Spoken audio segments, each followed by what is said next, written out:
What if you just never do anything? Like, maybe some people just need to stop dreaming. Maybe they need to accept their current reality and actually enjoy it.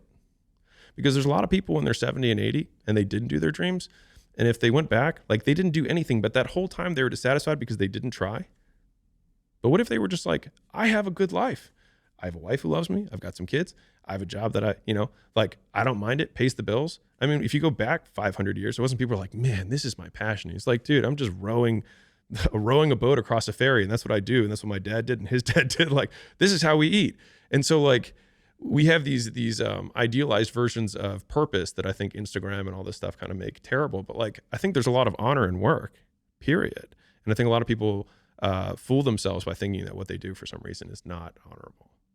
And I think a lot of it is like the internal versus external scorecard of, like, I was saying what I said earlier about, like, I believe these things to be true about the universe or like the world.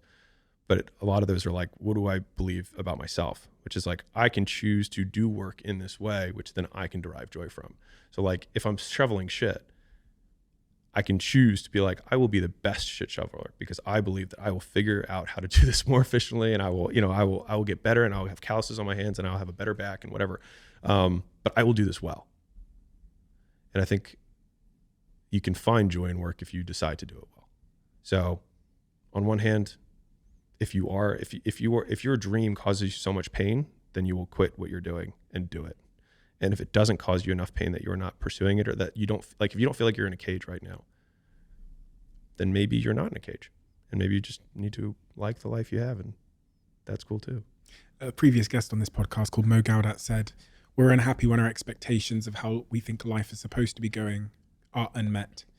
And in that, there's something very sort of linked to what you just said there, which is we have this external expectation set by Instagram or whatever, by people like us, yeah, who are in a position of financial freedom and have built an audience who admire those people for what they've achieved. And if someone wants to be admired, they think, well, I need to be like Alex, right? And that I could be working in a shop, actually, objectively, like subjectively, having a great time in the shop, but I look up at Alex and go, my life sucks.